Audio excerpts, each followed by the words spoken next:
कौन ब्रह्मा का पिता है, कौन विष्णु की माँ, शंकर का दादा कौन है, हमको कूदे बता। यह जानने के लिए कृपया सुनिए जगत गुरु तत्वदर्शी संत रामपाल जी महाराज के अमृत वचन सभी धार्मिक पुस्तकों के आधार पर। सत कबीर की दया, अत आदरणीय गरीबदास साहिब जी की अमृतवाणी मंगलाचरण। गरीब नमो नमो सत पुरुष को नमस्कार, गुरु की नहीं, सुर नर मुनिजन साधुआ संतो सर्वस दे नहीं। सतगुरु साहेब संत सब दंडो तुम प्रणाम, आगे पीछे मध्य हुए तिनको जहाँ कुर्बान। नराकार निर्विषम काल जाल व बंधनम, निर्लेपम निज निर्गुणम अकल अनुबेषुंडनम। सोहम सुरति समाप्तम सकल समाना निर्तल, उज्ज्वल हिरंबर हर दमंबे पर वह अथा है, वार पार नहीं मध्यतम। अनाहद मंत्र सुखसलाद मंत्र, अजोख मंत्र बेसुन मंत्र, निर्वाण मंत्र थीर है। आदि मंत्र युगादि मंत्र, अजल अभंगी मंत्र, सदा सत्संगी मंत्र, लौलीन मंत्र गैर गंभीर है। सोहम सुभान मंत्र, अगम अनुराग मंत्र, निर्भय अडोल मंत्र, निर्गुण निर्बंध मंत्र, निश्चर मंत्र नेक है। गैबी गुलजार मंत्र, निर्भय निराधार मंत्र, सुमृत सुकृत मंत्र, अगमी अबंच मंत्र, अदली मंत्र अलेख है।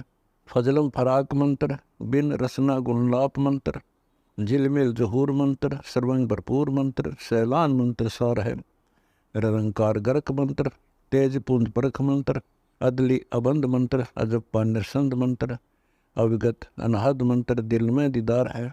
वाणी विनोद मंत्र, आनंद असोद मंत्र, कुर्सी करार मंत्र, अनबय उचार मंत्र, उज्ज्वल मंत्र अलेख है। साहिब सतराम मंत्र, साई निकाम मंत्र, पारक प्रकाश मंत्र, हीरंबर हुलास मंत्र, मौले मलार मंत्र, पलक बीच खलक है।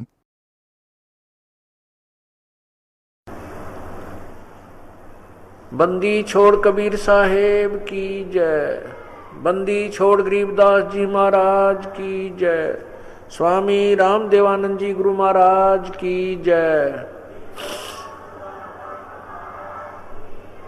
सर्व संतों की जय, सर्व भक्तों की जय, धर्मी पुरुषों की जय, श्री काशी धाम की जय, श्री छुडानी धाम की जय, श्री करोथा धाम, श्री बरवाला धाम की जय। सत साई ग्रीब नमो नमो सतपुरुष को नमस्कार, गुरु की नहीं, सुर नर मुनि जन सादेवा संतों सर्वस दीनहि। सतगुरु साहेब संत सब डंडो तुम प्रणाम, आगे पीछे मध्य हुए तिनको जा कुर्बान। नर आकार निर्विषम काल जाल वै भंजनम, निर्लेपम निज निर्गुणम अकल अनुबेसोन दुनाम। सोहम सुरति समापतम सकल समाना नीरतल, उज्ज्वल हिरंबर हरदमम बेपरवा अथाह। वार पार नहीं मध्य तुम गरीब जो सुमर सिद्ध होई, गणनायक गलताना करो अनुग्रह सोई। पारस पद परवाना आदि गणेश मनाऊं, गणनायक देवन देवा चरण कमल लो लाऊं। आद्य अंत करूं सेवा परम शक्ति संगीतम, रिद्धि सिद्धि दाता सोई अवगत गुण अतीतम। सतपुरुष निर्मोही जगदम्बा जगदीशम, मंगल रूप मुरारी तन मन अर्पों शीशम। भक्ति मुक्ति भंडारी सुर नर मुनि जन ध्यामे, ब्रह्मा विष्णु महेशा शेष शेष मुख गाम। पूजय आद्य गणेशा इंद्र कुबेर सरीखा, वरुण धर्म राय जाम। समर्थ जीवन जी का मन इच्छा फल पावे, 33 कोटि अदारा जावे से 88 उतरे वो जल पारा, कट है यम की फांसी 33 कोटि अदारा। जावे से 88 उतरे वो जल पारा, कट है यम की फांसी। सत साही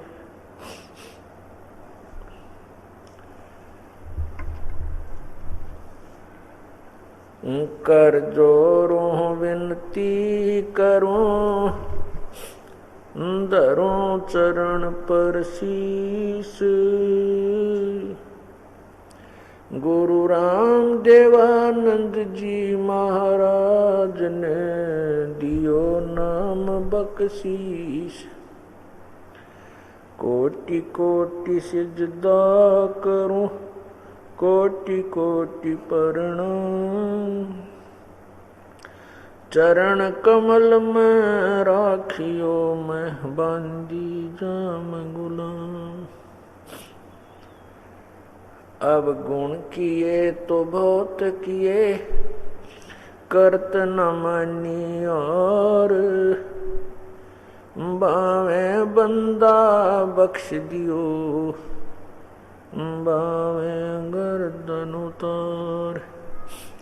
अब गुण मेरे बाप जी, बख्शो गरीब नवाजे। जो मैं पोत कपोत हूँ, बौर पिता को लाज। मैं अपराधी जन्म का, नक्सक बरे विकारे। तुम दाता दुख बंजना, मेरी करो संवार। कबीर जय अब कैसते गुरु मिले, सब दुख आँखों रो। चरणों ऊपर शीस रखूं, कहूं जो कहनी हो। राम नाम रटते रहो, जब तक घट में प्राण। कब हो तो दीन दयाल के, बिनक पड़ेगी कान। लूट सको तो लूटियो, राम नाम की लूट। पीछे फिर पछताओगे, प्राण जहांगे छोटे। नहीं भरोसा देही का, विनस जावे छिन माही। श्वास उश्वास में नाम जपो हो, और यतन कछु नाहीं। कबीर श्वास उश्वास में नाम जपो, व्यर्था श्वास मत खो। न जाने इसे श्वास को हो, आवण हो क न हो। बंदे तो करे बंदगी, जे चावे दीदार।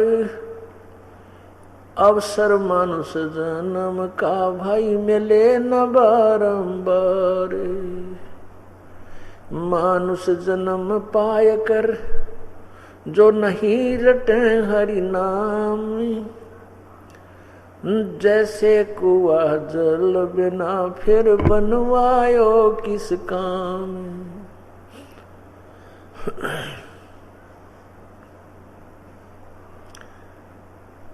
पूर्ण ब्रह्म कृपा निदान, सुन के सो करतार।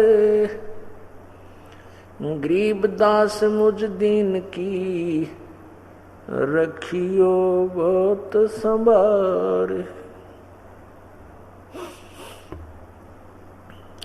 परमपिता परमात्मा, सारी सृष्टि के रचनहार, कुल मालिक दीन दयाल कबीर परमेश्वर की असीम कृपा से आज ये सत्संग प्रारंभ हो रहा है। प्रभु की कृपा से ही ऐसे शुभ समागम हुआ करते हैं। उसके हुक्म के बिना कोई भी कार्य नहीं हो सकता। भक्ति मुक्ति के दाता सतगुरु, भटकत प्राणी फिरंदा, उस साहेब के हुक्म बिना नहीं तरवर पात हिलंदा।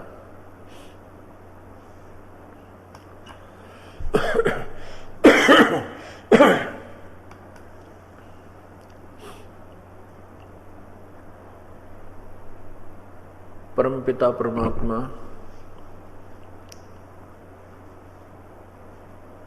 पूर्ण ब्रह्म कबीर परमेश्वर इस काल के लोक में आकर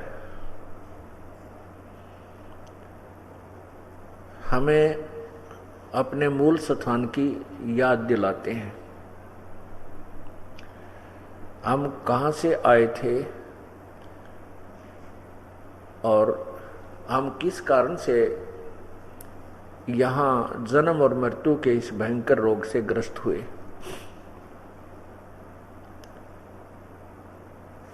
जब तक हमें तत्व ज्ञान नहीं था तब तक हम इस क्रिया को इतना ही मान रहे थे कि जन्म हो जाता है, फिर युवा हो जाते हैं, युवा होने के उपरांत फिर विवाह हो जाता है, विवाह के उपरांत संतान उत्पत्ति हो जाती है, संतान की परवरिश और फिर उनका विवाह शादी कर देना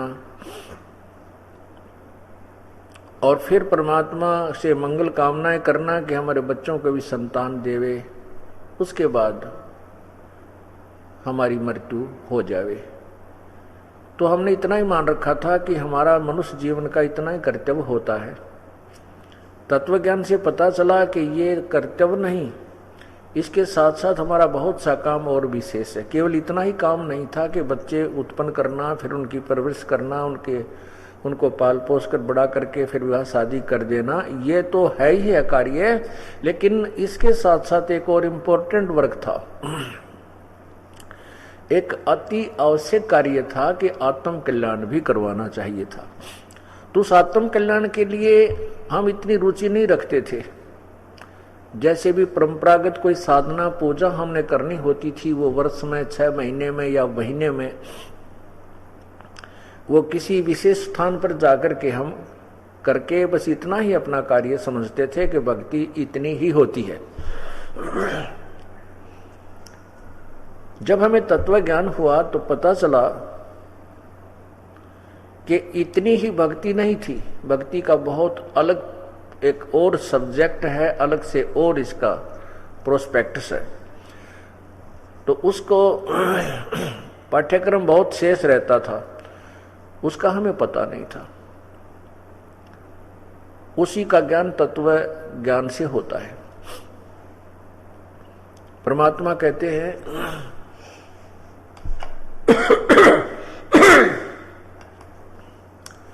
जिन हर जैसा सुमरिया ताको तैसा लाभ, ओसा प्यास न भागही जब तक धसे न आब। हम छोटी मोटी साधनाएं करते थे। क्या करते थे? मंगलवार का उपवास रखा, 1.25 रुपये का, 5.25 का या कोई 1.25 मन का प्रसाद कूट छेद का वो बांट दिया। फिर छोटी मोटी कोई आरती कर ली, जैसे ओम जय जगदीश हरे, जय गणेश देवा। इन आरतियों को करके ही हम अपने कार्य को भक्ति क्रम को पूरा मान चुके थे। नहीं, परमात्मा की भक्ति हमने शास्त्रों के अनुसार करनी चाहिए। शास्त्र विधि को त्याग कर यदि हम मनमानी साधना करते हैं वो व्यर्थ है।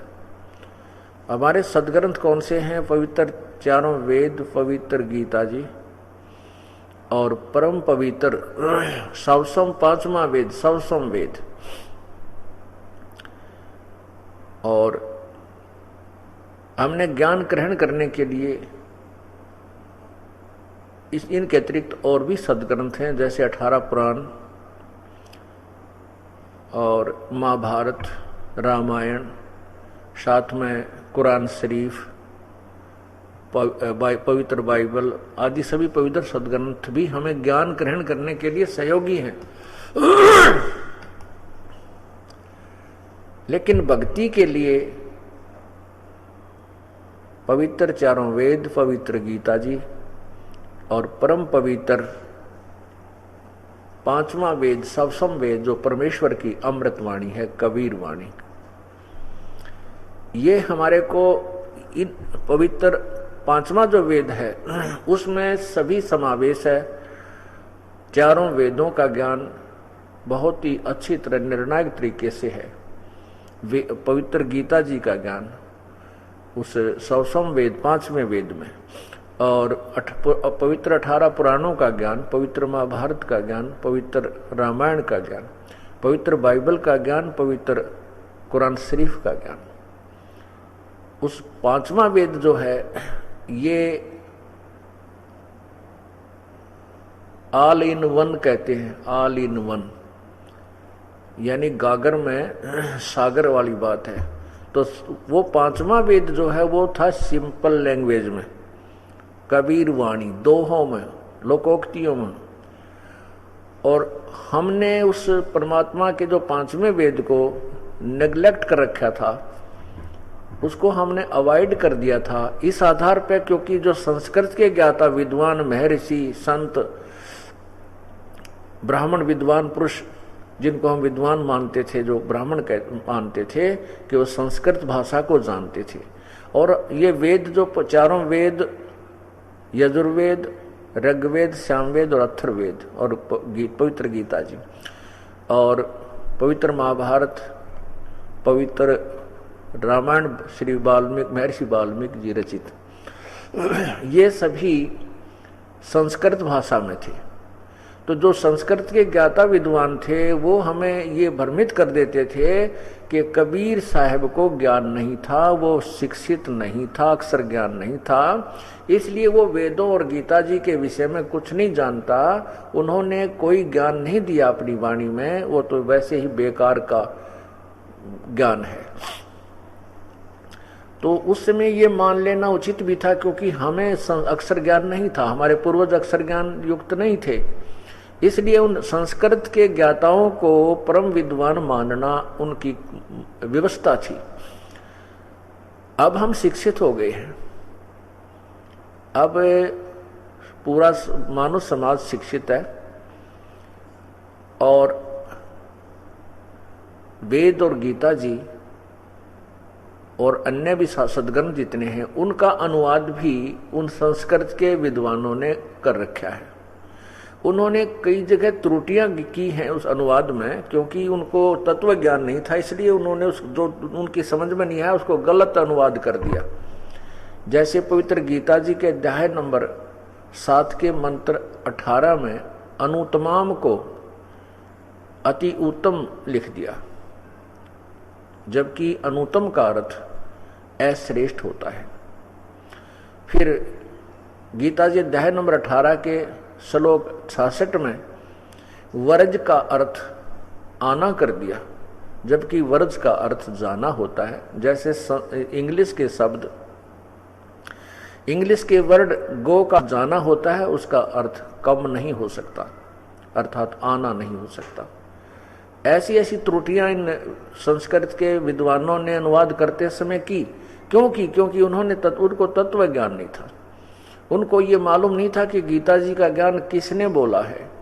उन्होंने केवल श्री कृष्ण जी को ही एक सुप्रीम पावर मानकर, यानी उसी को एक अभिनेता मान करके पूर्ण परमात्मा, जैसे एक प्रांत का मंत्री होता है, श्री कृष्ण उर्फ विष्णु जी, श्री कृष्ण जी कहो चाहे विष्णु जी कहो, ये एक ब्रह्मांड में एक विभाग के मंत्री हैं।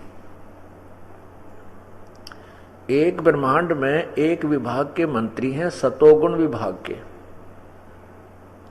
और श्री ब्रह्मा जी रजोगुण विभाग के मंत्री हैं और श्री शिव जी तमोगुण विभाग के मिनिस्टर हैं।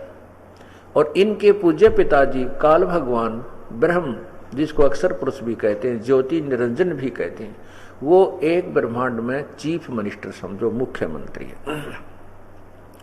और ऐसे ऐसे असंख्य ब्रह्मांडों का कुल मालिक जो है, सबका ओवरऑल कंट्रोलर, वो पूर्ण ब्रह्म है, परम अक्षर ब्रह्म है।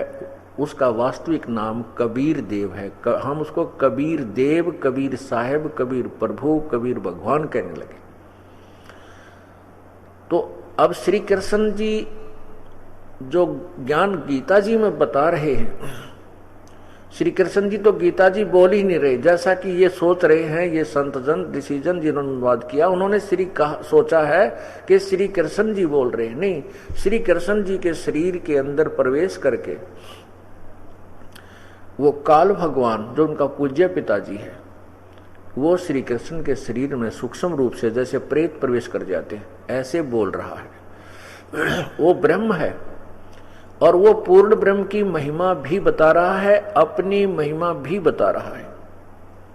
इसलिए उसने बताया है कि मेरी जो साधना है वो सर्वश्रेष्ठ नहीं है, क्योंकि मेरे से ऊपर और परमात्मा है, उसी की भक्ति से आपका पूर्ण मोक्ष होगा, जन्म मृत्यु सदा के लिए समाप्त हो सकती है। और मेरी साधना से जन्म मृत्यु समाप्त नहीं होती, क्योंकि गीता जी के अध्याय नंबर 4 के मंत्र 5 में लिखा है कि अर्जुन तेरे और मेरे बहुत से जन्म हो चुके हैं, तू नहीं जानता, मैं जानता हूं। गीता जी के अध्याय नंबर 2 के श्लोक 12 में भी कहा कि अर्जुन ये राजा लोग, ये सैनिक, तू और मैं पहले भी थे, आगे भी होंगे। ये मत सोच कि हम आगे नहीं होंगे, हमारा और तेरा जन्म मृत्यु कंटिन्यूस रहेगा।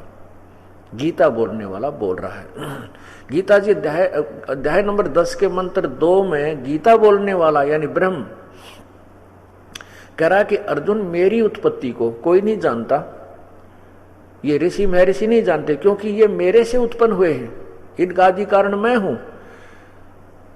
इससे भी सिद्ध होता है कि गीता बोलने वाले का जन्म तो हुआ है, लेकिन ये ऋषि महर्षि देवता ब्रह्मा विष्णु महेश नहीं जानते, क्योंकि ये इससे उत्पन्न हुए हैं, ब्रह्म से उत्पन्न हुए। अब जैसे दादा की उत्पत्ति को, पिता की उत्पत्ति को दादाजी बता सकते हैं, संतान को मालूम नहीं होता इनका कब जन्म हुआ था या नहीं हुआ था। तो इस प्रकार गीता जी बोलने वाला खुद कहता है कि मेरा तो जन्म और मृत्यु होता है, और पूर्ण मोक्ष उसी को कहते हैं जो जन्म मृत्यु कभी भी ना हो। इसलिए 18वें अध्याय के 62वें श्लोक में गीता बोलने वाले ने कहा, भगवान ने कहा है कि हे अर्जुन तू सर्वभाव से उस परमेश्वर, यानी गीता बोलने वाले से कोई अन्य प्रभु है, अन्य परमात्मा है जो पूर्ण ब्रह्म है, परमेश्वर शब्द उसके लिए प्रयोग किया है।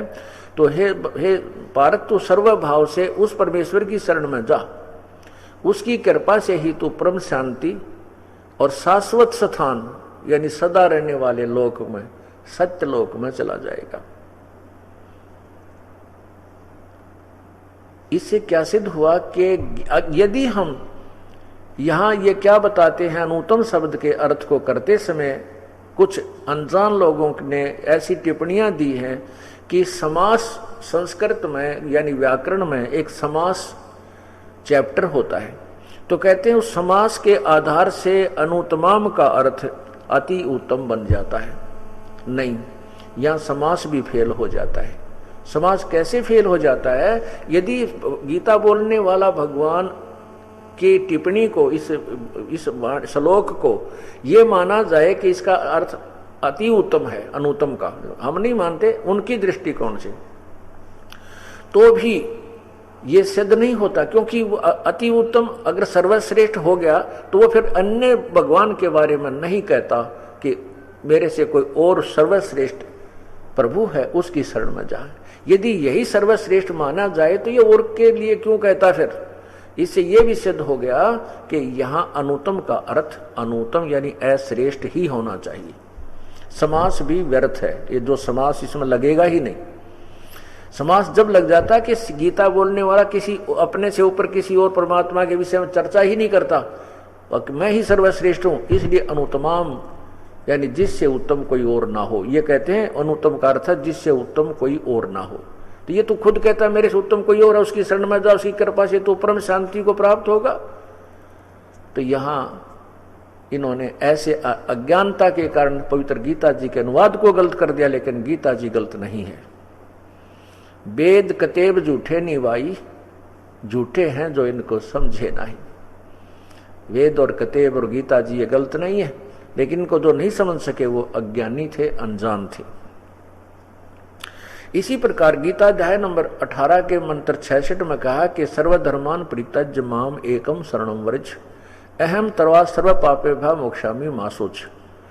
गीता बोलने वाला भगवान तो कह रहा है कि तुम मेरे लेवल की जितनी भी तने पूजा की है, क्योंकि गीता बोलने वाले के लेवल की पूजा है। 8वें अध्याय के 13वें श्लोक में लिखा है कि ओम इति एक अक्षरम व्यवहारन अनुसमरण, एक ओम इति एक अक्षरम ब्रह्म व्यवहारन माम अनुसमरण यह पर्याति तजन देहम स याति परमाम गतिम।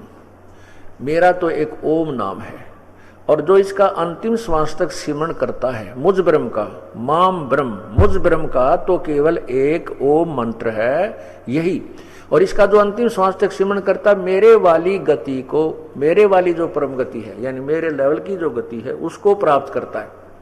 फिर अपनी परम गति को यहाँ अश्रेष्ठ लिख रहे हैं 7वें अध्याय के 18वें श्लोक में कि ये ज्ञानी आत्मा सभी हैं तो उद्धार, लेकिन ये मेरा मत है, लेकिन ये मेरे वाली ही अनुत्तम साधना में दीन है। इनको तत्व ज्ञान ना मिलने से पूर्ण संत मिला नहीं, और ये पूर्ण परमात्मा की साधना नहीं करते।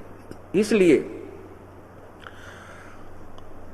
कि पूर्ण मोक्ष के लिए लिखा 15वें अध्याय के 4 श्लोक में कि जब तुझे तत्व ज्ञान प्राप्त हो जाए उसके पश्चात उस परम पद परमेश्वर की, उस परमेश्वर के परम पद की खोज करनी चाहिए, जहां जाने के बाद साधक फिर लौटकर संसार में नहीं आते, अर्थात उनका पुनर्जन्म नहीं होता। और फिर कहता है कि मैं भी उसी की शरण में हूं, उसी की पूजा करनी चाहिए।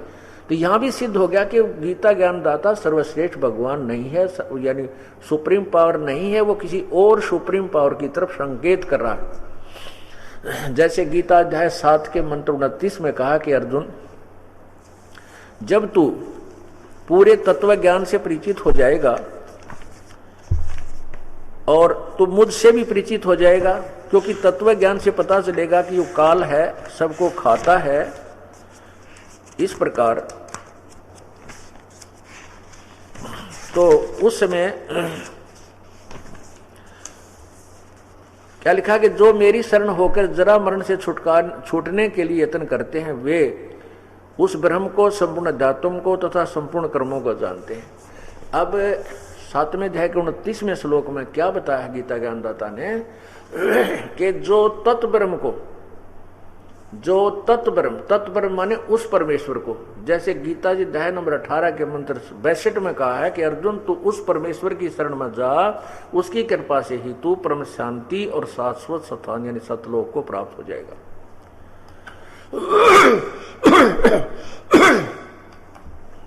तो उस तत्ब्रह्म के विषय में निर्णायक ज्ञान दिया है। 7वें अध्याय के 29वें श्लोक में लिखा है कि जो उस तत्ब्रह्म, ब्रह्म तत्व, उस तत्ब्रह्म को जानता है और संपूर्ण अध्यात्म को जान जाता है, तो वो और संपूर्ण तत्व ज्ञान के बाद फिर सब कर्मों का पता लग जाता है, कौन सा कर्म हमने करना चाहिए अध्यात्म में, कौन सा नहीं करना चाहिए, कौन सी पूजा छोड़नी चाहिए, कौन सी ग्रहण करनी चाहिए। उसके पश्चात जब उसको पूर्ण ज्ञान हो जाता है तो वो साधक उस परमात्मा को जानकर, पूर्ण परमात्मा को और पूरे अध्यात्मिक ज्ञान को जानकर, और जो मैं ज्ञान तुम दे रहा हूं इसको आधार मानकर, इसके शरण हो करके, इसी के आधार पर जो निर्णय काम करता है, तो फिर वो तो व्यक्ति यहाँ की कोई, संसार की कोई इच्छा नहीं करेगा किसी भी वस्तु की, वो जन्म और मृत्यु से छूटने का ही प्रयत्न करता है। ये देखिएगा गीता अध्याय नंबर 7 श्लोक 29, ये है गीता अध्याय नंबर 7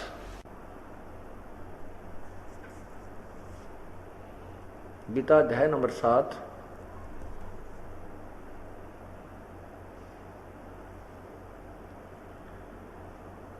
और यहां देखिएगा 29 श्लोक नंबर 29, ये वाला, ये 29 इसमें लिखा है, संस्कृत देखिएगा इसकी,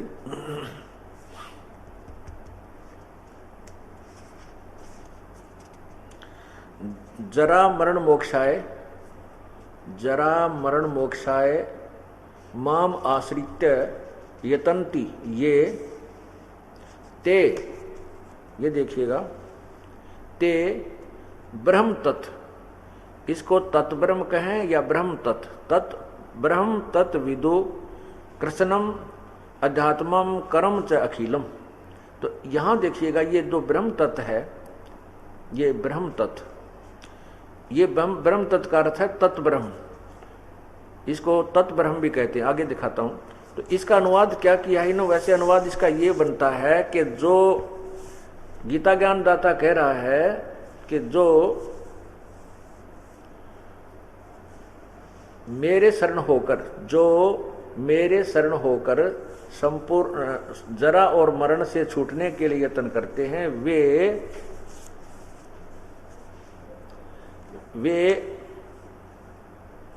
उस ब्रह्म को, तत् ब्रह्म, या इन्होंने सही कर दिया, ये देखिएगा, तत् यहां ले लिया तत् और यहां ब्रह्म, यानी यहां उस और यहां ब्रह्म, उस ब्रह्म को, तत् ब्रह्म, उस ब्रह्म को, यानी कोई और परमात्मा है, तत् ब्रह्म को, यहां देखिए, यहां है ये तत् ब्रह्म, तत् ब्रह्म,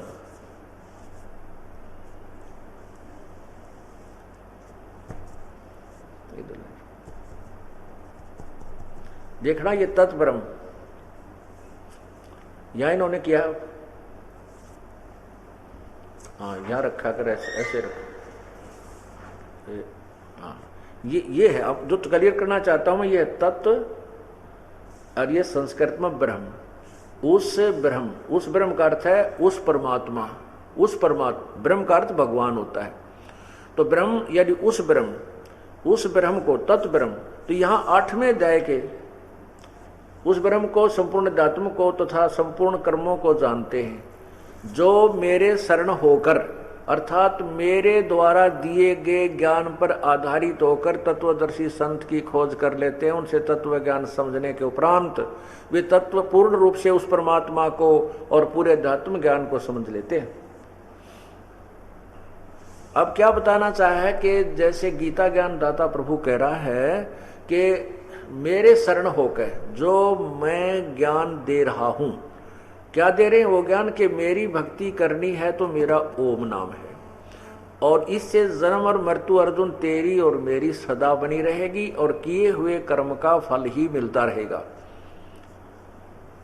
और जो मेरे अतिरिक्त अन्य देवताओं की पूजा करते हैं वो भी मूर्खों की पूजा है, यानी ब्रह्मा विष्णु महेश और इससे नीचे जितने भी देवता अन्य देवताओं में आते हैं।